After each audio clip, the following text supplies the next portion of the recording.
Are you 4 years old too? Ma'am, please. First of all, this is our display area. We have the right to protect the exhibits. Second, the barrier is right there. Your daughter crawled in on her own. Third, she held up 3 fingers and shook them. I only gently stopped her. The girl didn't stand firm, so she fell. What does that have to do with me? If you keep making such a scene, it will damage the image of our exhibition area. I can have security escort you out. My daughter. The woman cut her off. If you feel wronged, then go ahead and file a complaint. Booth number 6. My name is Lena. I'm always happy to receive it. However, I must remind you, we deal with these kinds of complaints all the time. She spoke while glancing over Xu Meng's face. Then she looked at Qian in my arms. She gave a soft chuckle. She's just a kid. A few bumps and scratches are normal. Just go home and comfort her. There is no need to cause a ruckus here. Looking for a payout. We have a legal team for that. She straightened her business suit. Her tone was full of arrogance. Furthermore, this is a high-end exhibition area. We only serve high-net-worth clients. Different levels of wealth naturally mean different levels of service. If your assets meet the standard. She leaned in slightly, stepping a bit closer. She lowered her voice, but ensured everyone around could hear. I'd even kneel and lick your shoes. The question is, are you worthy? After hearing Xu Meng's explanation, I roughly understood the situation. My daughter saw that great moonlight car. She thought it would suit her daddy perfectly, so she wanted to go up and take a look. The barrier rope was set at an adult's height. The red rope was right at the top of Qian's head. She didn't notice it at all. That woman named Lena just pushed Qian down. I took a step forward and put my arm around Xu Meng. I placed Qian back into her arms. I looked at Lena, my tone calm. Manager Lin, was it? You just said different statuses receive different services. I think that makes a lot of sense. The corner of Lena's mouth curled up. She thought I was backing down. I didn't even bother with her. I turned to look at the flustered employees. Near the display platform, there were 5 cars parked in a row on the platform. Lena had just mentioned one was already reserved. The other 4 were still available. I pointed at those 4. I'll take all 4 of these. What? Lena was stunned. The other employees were also dazed. I repeated myself 4 cars. Full payment. Issue the invoice. No one moved. I looked at them. What? Do you think I don't have the money? I pulled my bank card from my pocket and placed it on the nearby table. Then I pulled out a bank receipt, the one from swiping for the Beetle at Volkswagen earlier. With a thud, I slammed the receipt onto the table. This is the receipt from Volkswagen. You can take a look. A young girl with a ponytail hesitated, then walked over and picked up the receipt. She took one look, and her eyes instantly widened. She instinctively covered her mouth. Then she looked up at me. Her gaze had completely changed. Xu Meng was no longer in the mood to be angry. She hurried over and grabbed my arm. Even if we buy, we're not buying from them. I pulled her down to sit. I patted the back of her hand. Trust me. When the paperwork was nearly finished, I suddenly leaned down. I took off one of Xu Meng's high heels and tossed it in front of Lena. Lena stared at the shoe on the ground. Her face instantly turned as red as a beet. Manager Lin, I wonder if I've reached your standard for high-end customer service yet, I asked. Her lips trembled, but she couldn't say a word. The crowd around us was growing larger. Some were whispering. Others were holding up their phones to record. Seeing she had nothing to say, I shook my head. It seems your company's promise of service is still lacking. I turned to the girl with the ponytail who had just processed the car purchase. In returning these 4 cars, the girl was stunned. Sir, this? Lina's face was now deathly pale. During the car show, to boost sales, they promised unconditional cancellations for the first 2 days. Even after that, only a small deposit would be deducted. It's just that normal people wouldn't do this. No one is bored enough to buy and then immediately return, only to buy again. But now this regulation had become her death sentence. Just then, a familiar voice came from behind the crowd. Brother, what are you doing here? Lu Xingrong pushed through the crowd and strode in. I turned my head. Brother Lu. What brings you here? I came to look at cars. He walked over to my side, looked at the shoe on the floor, then at Lena, who was standing there in a daze. What's going on? I gave him a brief summary. After hearing it, Lu Xingrong's face darkened. His expression turned grim. He turned to look at the cars, his gaze stopping on the off-road vehicle. He paused for a moment. This one? He took out his phone to check something. He held it up in front of me. Is it this one? On the screen was a photo. It was exactly this off-road vehicle. Even the angle was identical. Brother M, the one who reserved this. You reserved it, that's right. I was planning to give it to you as a gift. He pointed at the car. Last time you said you didn't want to move. So I thought about buying you a nice car instead. I happen to take a liking to this one. It was supposed to be delivered tomorrow. He turned his head toward Lena. His gaze turned ice cold. You're the one who pushed the child. Lena's face went completely bloodless. Chairman Liu, I didn't know. Liu Xingrong ignored her and waved his hand. Cancel it. I don't want this car anymore. He took out his phone and made a call. Hello. Old Zhang. That dark blue off-road vehicle at booth 6. I'm taking it. Cancel the other one. Yes, exactly. Cancel it right now. Lena was completely dumbfounded. Very soon after, a middle-aged man in a suit came rushing over. Sweat was pouring down his forehead. Chairman Liu, what happened? Liu Xingrong said, President Zheng, your manager is quite something. My niece just wanted to see the car, and she pushed her down. President Zheng's face turned pale. He turned to look at Lena. His gaze looked like he wanted to eat her alive. His gaze looked like he wanted to eat her alive. Lena opened her mouth. President Zheng. You what? From this moment on, you are no longer an employee of this company. Lena's legs gave out. She collapsed onto the ground, leaving booth number 6. I quickly put that unpleasantness behind me. Liu Xingrong walked beside us, chatting as we went. When we reached the lounge area, he suddenly stopped. My friend, what happened just now was partly because of me. Today, I absolutely must give you two a car. Don't you dare argue with me? I was a bit taken aback. Brother Liu, there's really no need. If you don't accept, it means you're looking down on me. His attitude was very firm. Then he turned to look at Xu Meng. Sister-in-law? What do you say? Your husband isn't giving me any face. Your husband isn't giving me any face. So you have to give me some right. Xu Meng was caught off guard and felt a bit awkward. She glanced at me. I gave a slight nod. We originally wanted to buy a commercial vehicle. Around 200,000 yuan. 200,000 yuan. Liu Xingrong's eyes lit up. That's nothing. Leave it to me. I'm the expert when it comes to commercial vehicles. I'll make sure to pick one you'll love. With that, he left immediately. After 2 steps, he turned back. What are you still standing there for? Let's go. Xu Meng and I looked at each other. We didn't know whether to laugh or cry. We could only follow him while carrying Qian. Liu Xingrong knew his way around and led us straight to the Mercedes booth. Right in the center of the display Was a silver commercial vehicle with an aerodynamic design. Beside it was a long-legged car model. Posing for photos, Liu Xingrong stepped forward. He didn't even glance at the model. He pointed straight at the car, this one. Then he waved over a staff member. Write it up. The long-legged model was clearly stunned. Her movements froze mid-pose. An employee jogged over to assist. Hello, sir. Are you sure you want this one? Positive, Liu Xingrong replied. Then he turned and started convincing Xu Meng. Sister-in-law, listen to me. You can't go wrong. This car will absolutely meet all your needs. Mercedes is a top-tier brand. Driving it out will give you a lot of prestige. Commercial vehicles have plenty of space. It'll be perfect for picking up guests or taking the family out later. He spoke with great conviction. I glanced at the car. Then I looked at the spec sheet on the display stand. I couldn't help but laugh, Brother Liu. Do you know how much this car costs? He blinked. Around 200,000 yuan, right? Brother Liu, this is the Mercedes-AMG line. I pointed at the spec sheet. It's not 200,000 yuan. It's about 2 million yuan. Liu Xingrong's expression froze for a second. Xu Meng jumped in surprise. 2 million yuan. That's way too expensive. We can't. Brother Liu, this gift is far too valuable. We really can't accept it. Liu Xingrong quickly regained his composure. He started playing dumb.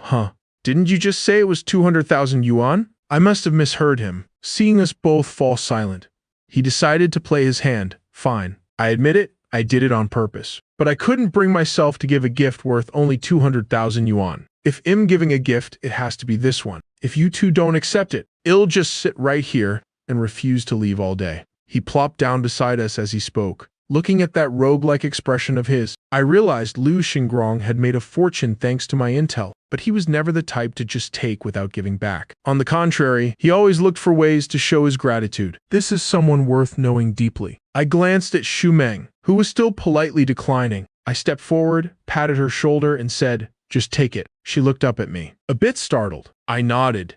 Seeing my nod, Liu Xingrong immediately jumped up from his seat. If he was afraid I'd change my mind. He waved directly at the staff. Write up the order and charge it all to me. Do it right now. That weekend I drove that Mercedes-AMG to take Xu Meng and Qian to Gu Weidong's daughter's birthday party. He walked over quickly to greet us, Brother Zuosheng, sister-in-law, please come inside. He led a little girl in a white princess dress over to us. Nuanuan, say hello to your uncle and auntie. The girl looked very delicate, but her eyes were a bit avoidant. She timidly greeted us, hello, uncle. Hello, Auntie.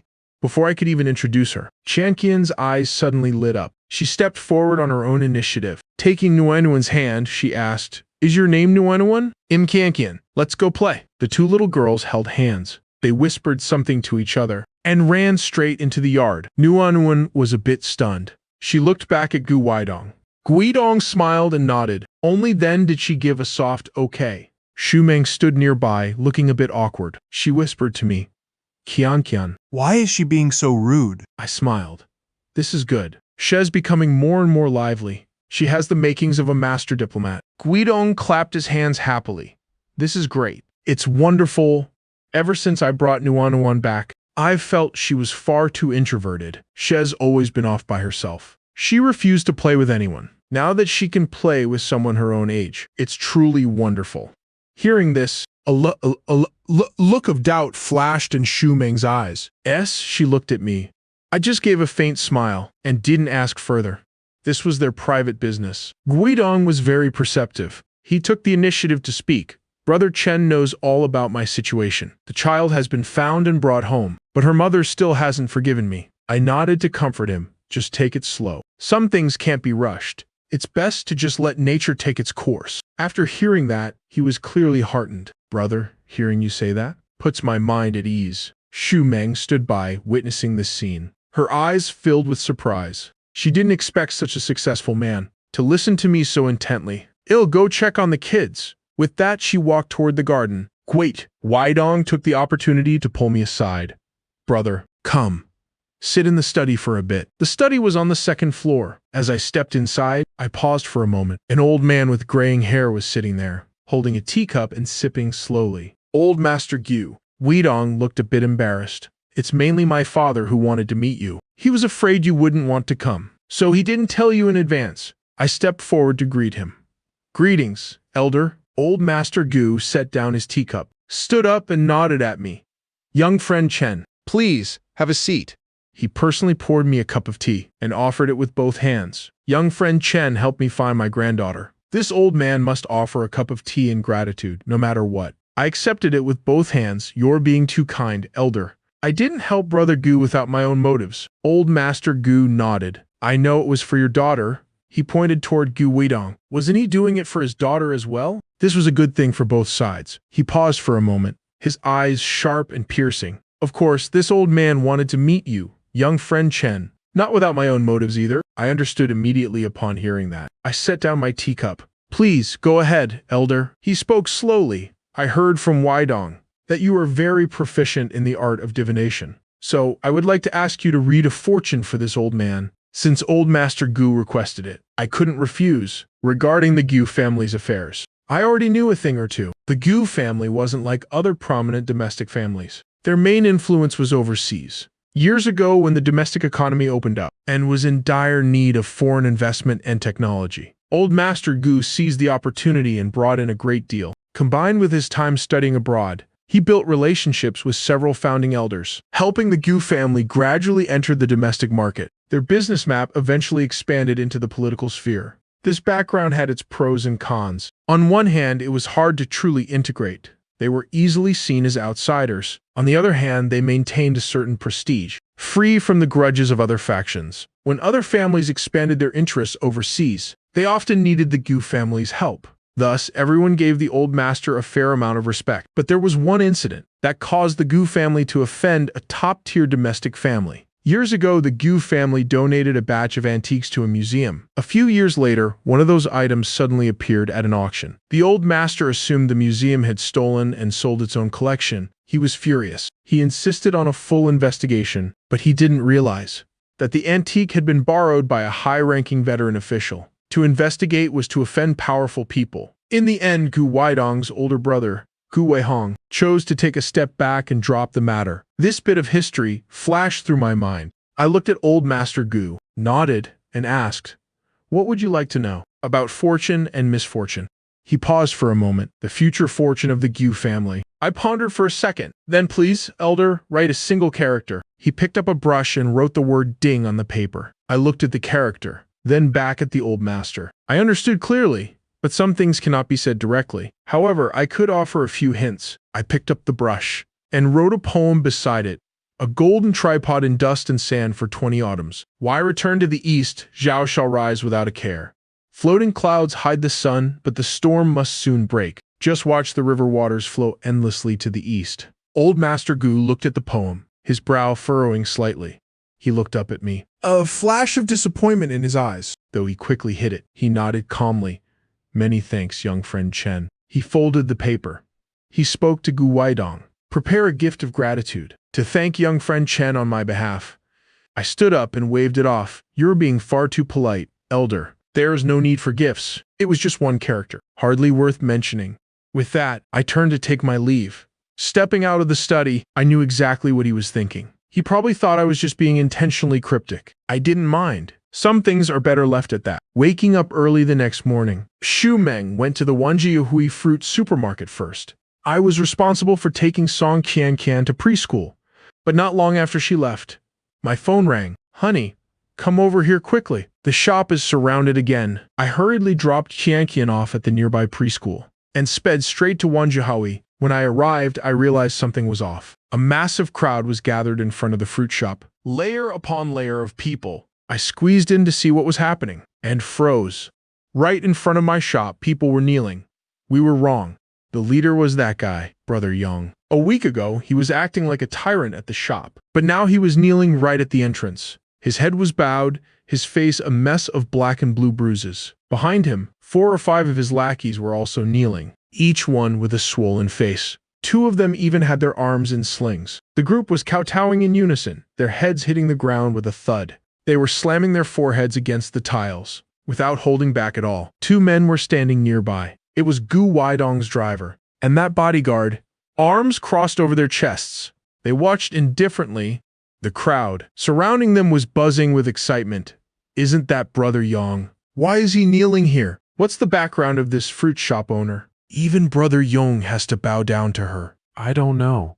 She looks quite young. I didn't expect her to be such a formidable figure. I didn't have time to listen to their gossip and hurried into the shop. Xu Meng was sitting behind the cash register, her face expressionless. She just sat there silently, but I knew her too well. Her hands were gripping her cup so hard her knuckles were white. I walked over and took her hand. It was ice cold.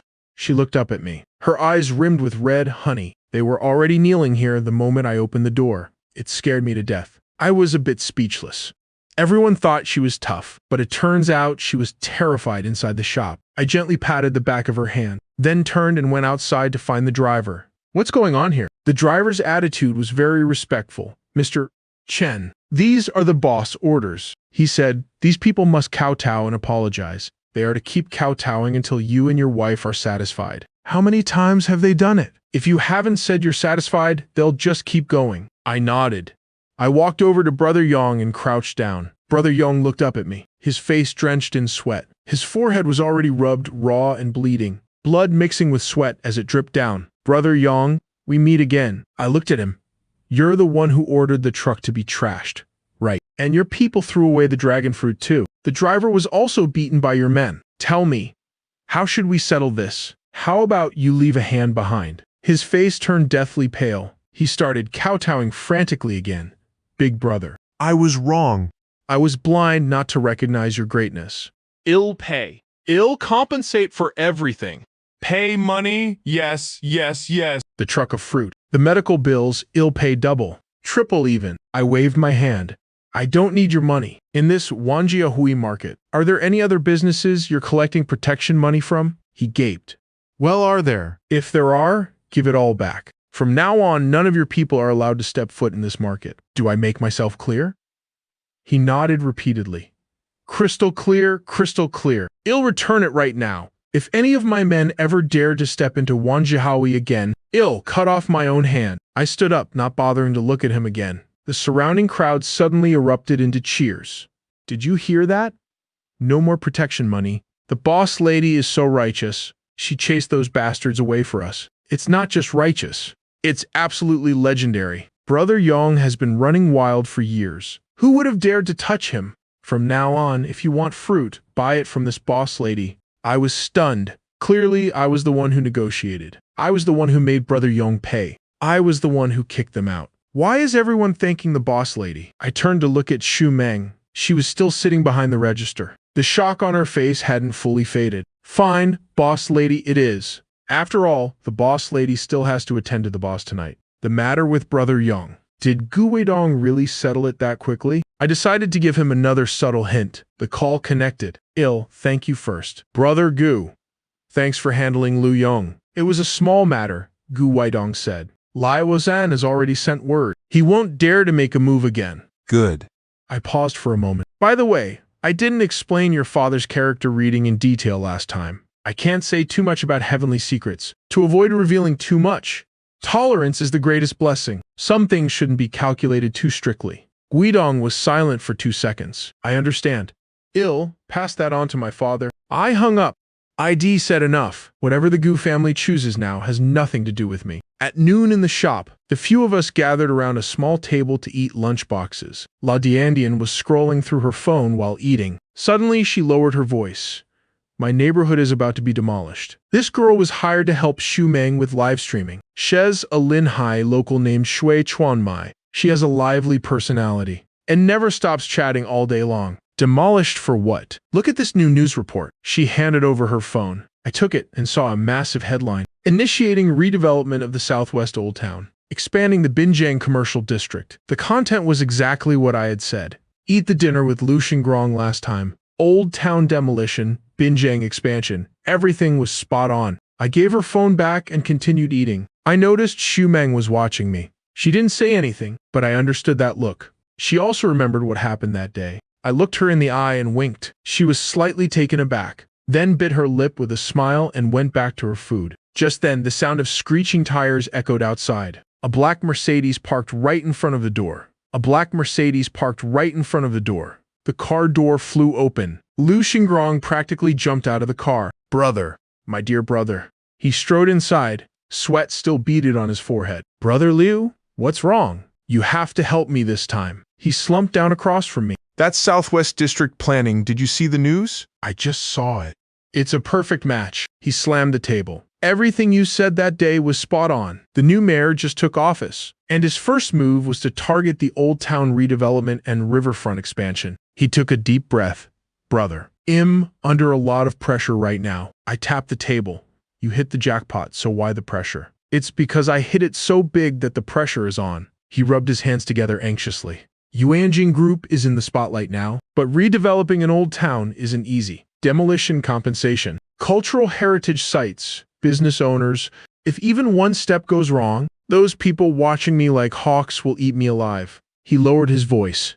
A while back, I used other plots of land from those other companies to trade for a lot of land in the Southwest District. Back then, they all laughed at me for being a fool. Now, every single one of them is green with envy, just waiting for me to make a mistake. I listened without responding. The new mayor has already met with me. Lu Xingrong continued. Mayor Wen asked me for a specific plan. I told him I'd soon present something that would satisfy him. He leaned forward, brother. You absolutely must help me this time. I tapped the table, brother Lu. Your company has so many executives and no shortage of talent. This matter requires the resources of the entire company. As an outsider, it's not appropriate for me to interfere. What's inappropriate about it? Come work at my company as the CEO. An annual salary of 10 million yuan, what do you think? I shook my head. I'm used to my freedom. I can't be a CEO. Then how about this? His mind was spinning incredibly fast. You can be the executive director of my company. With the authority of a CEO, once this Southwest project is settled, you're free to stay or leave as you wish. I absolutely won't stop you. I laughed. I don't even have shares in your company. So how could I be an executive director? He chuckled. Regarding Wang Jihaoi, I bought up quite a few shares a while back. I'll transfer them all to you. Then you use these shares to swap for shares in my Yuanjing Group. Wouldn't that solve everything? I paused for a moment. This offer sounds interesting. If I get my hands on Wang Jihaoi's shares, I won't just be a merchant here anymore. I'll be a shareholder of this entire market. That's a massive difference. I thought about it for a bit, then held up 2 fingers. 2 conditions.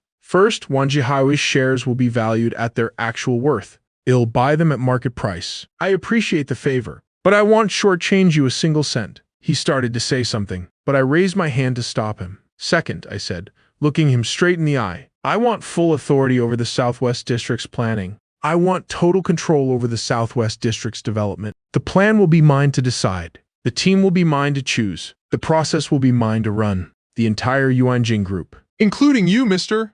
Lu, must follow my lead. Lu Xingrong froze for a second. Then he burst out laughing. He laughed heartily. Deal. He reached out his hand. It's settled then, little brother. Within 3 days, the entire share swap was completed. On the 4th day, an extraordinary shareholders meeting was held. Xu Meng and I officially became the new shareholders of Yuanjing Group.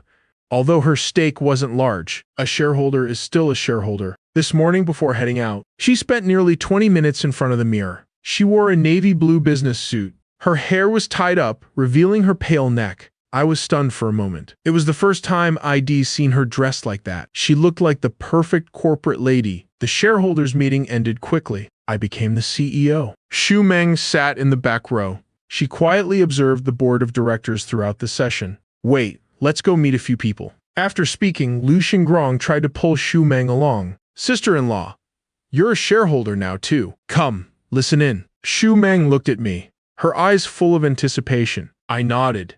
Let's see what they have to say. The boardroom was packed with management. Familiar faces nodded in greeting. Strangers watched with scrutinizing eyes, some even with contempt. Especially the man sitting at the head of the table on the left, a man in his 50s with a square jaw. His eyes were filled with clear hostility. Lu Xingrong whispered, "That's Wu Quan." The general manager of Yuanjing. With you here, his authority is going to be stripped away. After Lu Xingrong announced the appointment, he added emphasis. From now on, if Mr. Chen and I have different opinions, Mr. Chen's word is final. A wave of murmurs erupted below. The corners of Wu Quan's mouth twitched downward. I stood up and gave a brief introduction. The applause was sparse. Wu Quan didn't even flinch. Just as I was about to sit down, he spoke up. Mr. Chen isn't even 30 yet. Becoming CEO at this age? Is there even a precedent for this in Yuanjing's history? Someone beside him chimed in. He only has a bachelor's degree, and has not even from this field. The professional barriers in real estate are very high. Can Mr. Chen really handle this? I didn't answer. A senior manager wearing glasses spoke up. The Southwest District project involves relocation and renovation. The revised plan is hundreds of pages long. Is Mr. Chen confident he can shoulder this burden? At that moment, Hu Kun stood up and glared at me. I have a specific question. The Southwest renovation area has 3 historic buildings from the late Qing and early Republic eras. They must be preserved while we renovate the underground pipes. One slip-up during excavation could cause a collapse. We've been studying this for a month. Does CEO Chen have a solution? Everyone in the room looked at me. Xu Meng clenched her fingers tightly. She realized this was a direct challenge. If I couldn't give a solid answer, no one here would help me. I looked down at the blueprints. The locations of the 3 historic buildings were clearly marked. The surrounding pipes and foundations were also detailed. Hu Kun had indeed put in a lot of work. I looked up. I gave a faint smile. It was time for Xu Meng to see what her husband was capable of. That's a great question, mister. Who? I placed the blueprints back on the table. But before I answer, I want to ask you something. The plan is already on its 6th revision. You've budgeted 30 million for the retaining walls. Hu Kun paused for half a second. That's right. About 30 million. I shifted the conversation. Then do you know this plan has a fatal flaw? His expression changed slightly. What flaw? I pushed the blueprints forward. The foundations of these late Qing and early Republic buildings are very shallow. The deepest point is no more than 2 meters. You're driving retaining walls 12 meters deep right through the house foundations. Once you pierce them, the groundwater flow will change. This will cause the soil beneath the foundations to wash away. This isn't protection. It's actually accelerating the destruction. Hu Kun's expression shifted instantly. Whispers began to ripple through the meeting room. I leaned back in my chair. My voice was steady and measured. That is the first issue. Now, for the second, the 3 companies mentioned in the Tiangong construction plan, Hongda and Yongchuan plumbing industry. I picked up the documents and flipped through a few pages. The legal representative of Tiangong is a Mr. Who has your cousin? One of Hongda's shareholders is your nephew. Yongchuan Plumbing was established less than 6 months ago. Its only partner is Yuanjing. All the orders they've signed are for the early stages of the Southwest District project. The room fell deathly silent. Every eye was fixed on Hu Kun. His face gradually turned pale. You're framing